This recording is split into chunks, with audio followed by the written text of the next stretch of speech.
Ronald Cotton sort enfin de prison. Officiellement innocenté par la science, totalement blanchi par l'évidence génétique.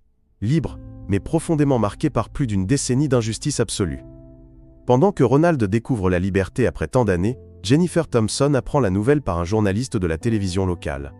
L'homme qu'elle avait identifié avec une certitude absolue, qu'elle avait envoyé en prison en toute bonne foi lors de 2 procès successifs, était parfaitement innocent.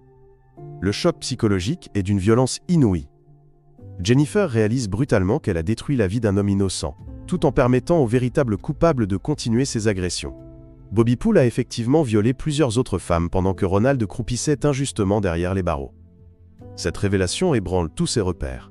Comment a-t-elle pu se tromper à ce point? Comment sa mémoire, en laquelle elle avait une confiance absolue, a-t-elle pu la trahir si cruellement? Comment peut-on être si sûr de quelque chose et avoir si dramatiquement tort? Jennifer sombre dans une dépression profonde. Elle se sent responsable de cette injustice monumentale, coupable d'avoir ruiné l'existence d'un innocent. Le poids de cette erreur devient insupportable.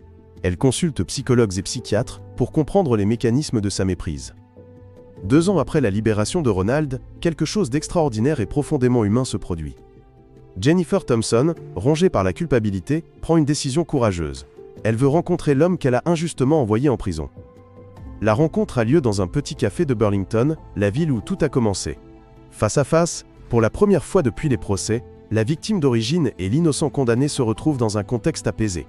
Le moment est chargé d'une émotion indescriptible, mélange de douleur, de regret, mais aussi d'humanité profonde. Jennifer présente ses excuses avec une sincérité bouleversante. Elle exprime sa culpabilité, son incompréhension face à sa propre erreur, sa volonté de réparer l'irréparable. Ronald, avec une grandeur d'âme exceptionnelle, lui accorde son pardon. Il explique qu'il lui avait pardonné depuis longtemps,